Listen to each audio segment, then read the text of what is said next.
ถนนหนทางก็ถือว่าสะดวกสบายอยู่เนาะมันมีที่ตม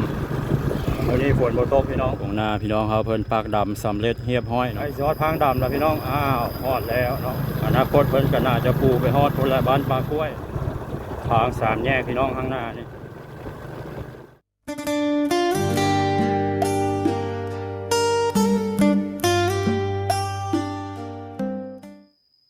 สบายดีพี่น้องหมดสู่คู่สุคนเนาะตอนนี้บ่าวสอนอยู่ที่บ้านผาโค้ง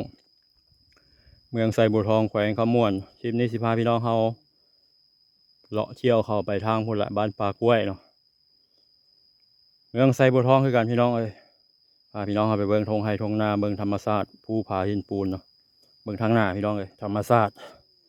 เมืองไซบัวทองสุดยอดเลยพี่น้องจากนี้หาเมืองวิลาบุรีสวรรณเขต89กิโลเมตรทางจากเมืองมหาไซหาเมืองไซบัวทองเพิ่นปูยางสำเร็จเรียบร้อยพี่น้องเอ้ยไปเดินทางกันบ้านนี้ใกล้สิฮอดบ้านปลากล้วยแล้วพี่น้องทางหน้าบ้านปลากล้วยก็มีแหล่งท่องเที่ยวทางธรรมชาติชื่อดังนั่นก็คือถ้ำน้ำลอดปลากล้วยหรือว่าถ้ำนางลอดเดียวกัน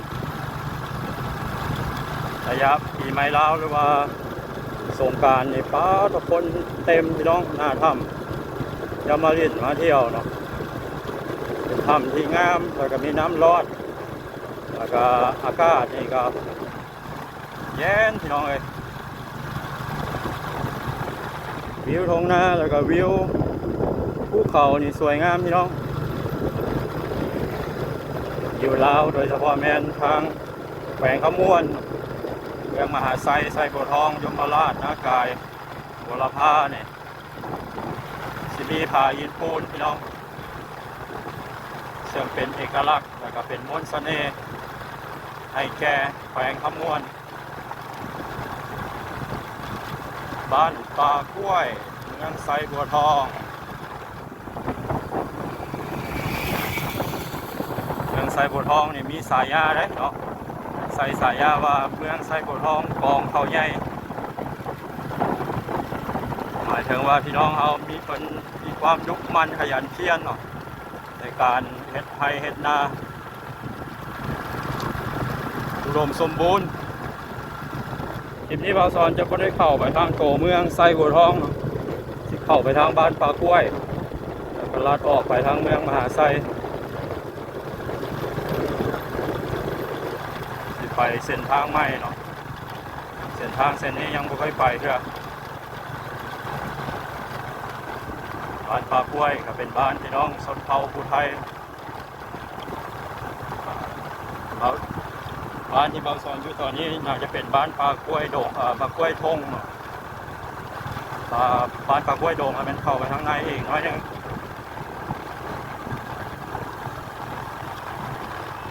ทางเลี้ยวไปบ้านปลากล้วยโด่งไปประมาณ1 กิโลเมตรเนาะ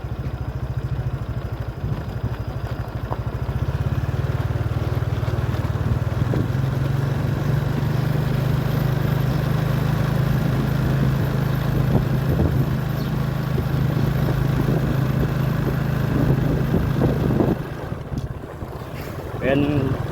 ถนนดินแดงเข้าไปในบ้านแต่ว่าวิวนี่หลักล้านวิวงามอะไรถนนหนทางก็ถือว่าสะดวกสบายอยู่เนาะมันมีที่ตมวันนี้ฝนบ่ตกพี่น้องไปได้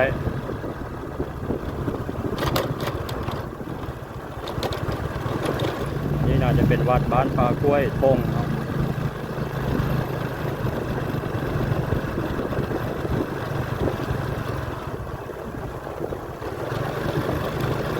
สังเกตเบิ่งภายในบ้านนี่ยังมีเรือน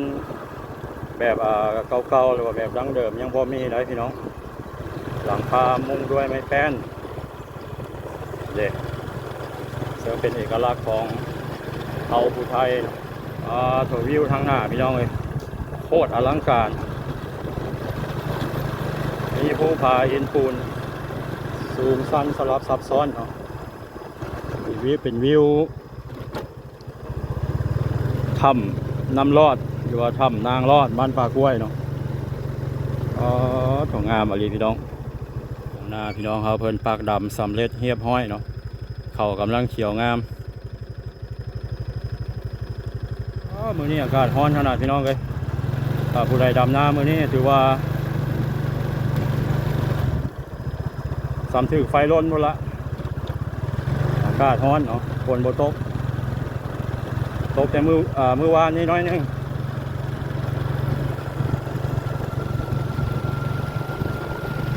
งามแห้งพี่น้องเลยทงไฮทงนายามนี้พี่น้องชนเผ่าภูไทยเขตนี้เป็นน่าจะอพยพมาจากเมืองวังอ่างคำพี่น้องหรือว่าทางเมืองวิลาบุรีในปัจจุบันนี่ละอพยพเคลื่อนย้ายลงมาเรื่อยๆทางเมืองไซบัวทองนี่ท่านที่ว่าไปแล้วก็เป็นเมืองของชนเผ่าภูไทยก็ว่าแม่นเนาะเกือบ 70-80% จะเป็นเผ่าภูไทยกับเมืองมหาไซนี่ก็หลายเนาะพี่น้องเผ่าภูไทย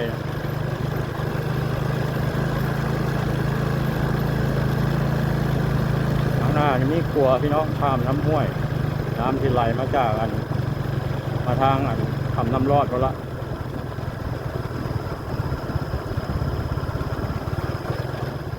น้ำลายด้วยยามนี้เนาะน้ำมุกค่อยแห้ง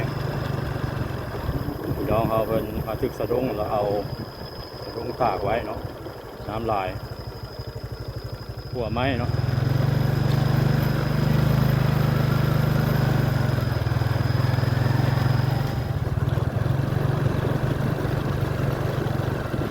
บรรยากาศในบ้านก็เป็นสีเงียบๆนิดนึงพี่น้องเอาเป็นไปดำหน้าไปลกก้าเนาะยามนี้เราซอนที่ไซเส้นทางนี้ลัดออกไปไซทางดำหรือว่าทางปูยางเนาะทางไปบ้านนาน้อยทางแล้วก็ลัดออกไปทางเมืองบุรพาแต่ว่าสิบ่ได้ไปดอกเมืองบุรพาสิโค้งกับทางเมืองมหาไซคือเก่าเนาะแต่อยากลองไซเส้นทางนี้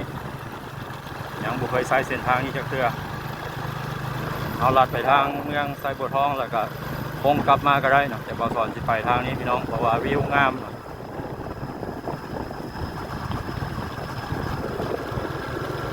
แน่ใจว่าสิไปได้บ่น่าจะไปได้พี่น้องไปบ่ได้ก็ก้าวทางเก่าข้างหน้ามีขัวอีกอาจจะเป็นขัวข้ามน้ำห้วย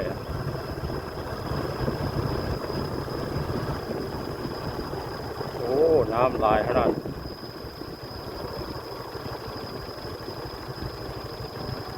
ห้ามรถนักเกิน4 ต้นห้ามรถนักเกิน4 ต้นหรือว่า4 ตันลาวว่าต้นอังกฤษว่าตันว่าลาวใช้ภาษาฝรั่งนะตามทัศน์เบิ้งบรรยากาศน้ำกันน้องพี่น้องว่าจะเป็นแนวใด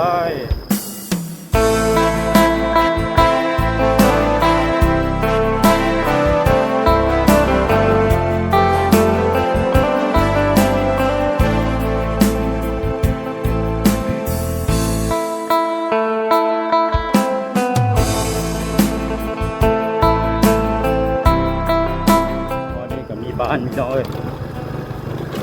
ลืมอ่านเมืองป้ายกับซื้อบ้านอย่างบ้านยังงามขนาดเนาะเงียบสงบพี่น้องเป็นธรรมชาติ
ดพี่น้องวิวงามขนาดเนาะจุดนี้ผมแน่ใจว่าอยู่บ้านใดตอนนี้ลืมเบิ่งฟ้าพี่น้องเลย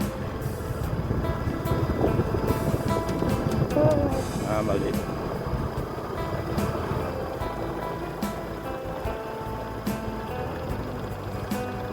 ไปดิขอทางเลยน้องยังไก่บ่ฮอดทางดำไกลๆนี้โอ้อันนี้ว่าไก่แล้วอันนี้บ้านที่เลยนี่บ้านยังก็พาซองอ๋อบ้านบุญเขาบุญไทยบ่โอ้เราเพิ่งไกลๆนี่น้องบ้านยังก็พาซองบ่อันบ้านทานมาเมื่อกี้เนี่ยบ้านเนี่ยนากระดอมกายปลากล้วยเลยขอบใจไปสิเลยเพื่อนเดี๋ยวขอบใจเด้อ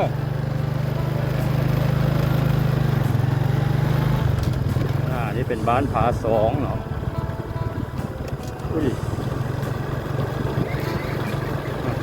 บ้านผาสองพี่น้องบ้านพี่น้องเผาน่าจะเป็นเผามังกรหรือว่าเผาปรูแต่น้องสาวเป็นว่าเราเทิงเรา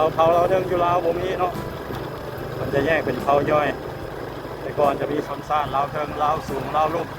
ตอนนี้มันบ่ให้เอิ้นบ่ให้เว้าแล้วเนาะมีแต่ชนเผาลาวบ่แม่นไม่ใช่ชนซ่านลาวเนาะพี่น้อง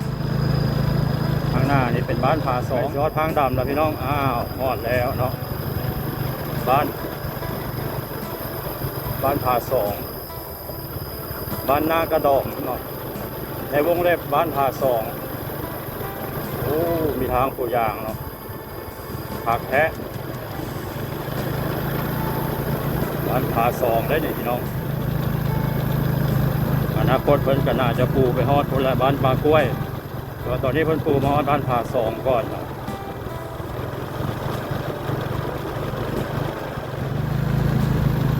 แดดป่านเราดูแรงพี่น้องเลยอากาศร้อนแถวนี้บ้านผาสองเนาะผาสองยังปูไปมาจะเคือบ้านนี้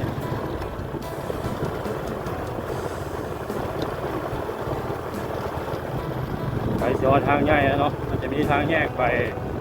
เมืองไซบัวทองเลี้ยวขวาเนาะเลี้ยวซ้ายก็ไปทางเมืองบุรพา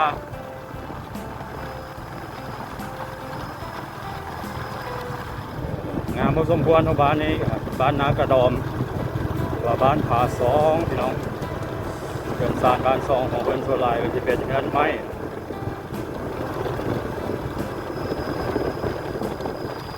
เกือบ 80% เลยพี่น้อง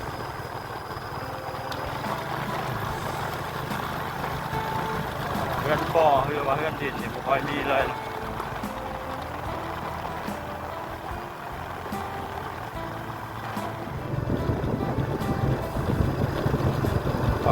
วิวหลักล้านพี่น้อง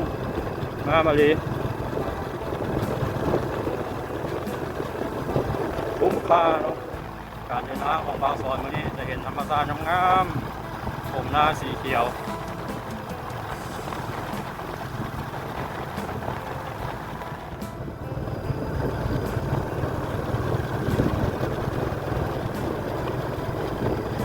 วิวหลักล้านพี่น้องสุดยอด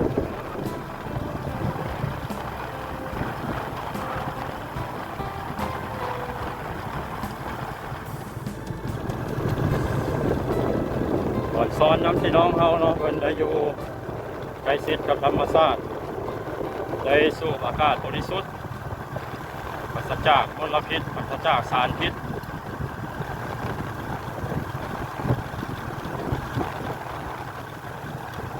บ้านนาหลวง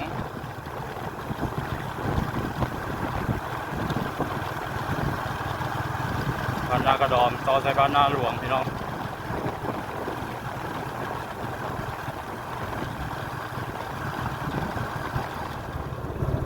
ทางสามแยกพี่น้องข้างหน้านี่เลี้ยวขวาแม่นเข้าไปทางตัวเมืองไซบัวทองเลี้ยวซ้ายไปทางบุรพาหรือว่ามหาไซทางไปทางตัวเมืองไซบัวทองอันนี้เป็นทางโมแมนพี่น้องเราสอนเราพิษขอโทษขออภัยเนาะยังโมแมนทางเลี้ยวไปอันมหาไซหรือว่าบุรพาด้วยเนาะ เดี๋ยวที่ถามชาวบ้านก่อนอีกน้อยหนึงพี่น้องยังบ่ทันฮอดทางสามแยกที่จะเลี้ยวไปมหาไซหรือว่าเลี้ยวไปทางตัวเมืองไซบัวทองเนาะอันนี้เป็นเส้นทางเข้าบ้านเพิ่นซื่อ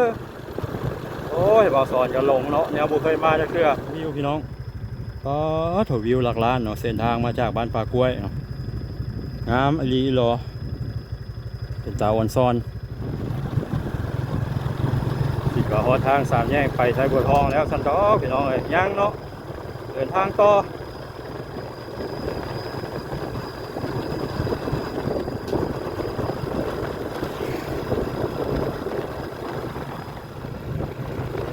วิวโคตรงามเลยพี่น้องถอนหน้าหากระดำแล้วไม่ยังเหลืองอยู่เนาะต้นกากันทางเส้นนี้เพิ่นน่าจะหากระปูให้ใหม่ได้เบิ่งนี่น่าจะบ่เกิน 2-3 ปีหรอกอันนี้บ่าวสอนฮอดบ้านต่อเฮือฮอดทางสามแยกเฮือเนาะ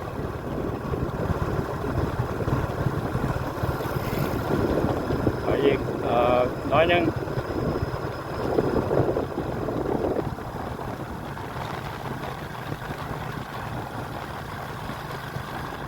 เป็นคลิปภาพบรรยากาศบ่าวสอนพาพี่น้องเลาะเที่ยวชนบทลาวตั้งแต่พุ่นละบ้านป่ากล้วยทงเมืองไซบัวทองจนฮอดบ้านต่อเฮือพี่น้องวันนี้บ่าวสอนขออนุญาตปิดคลิปนี้ไว้ซ้ำนี้ก่อนคลิปหน้าพบกันใหม่เด้อเนาะสำหรับคลิปนี้สบายดี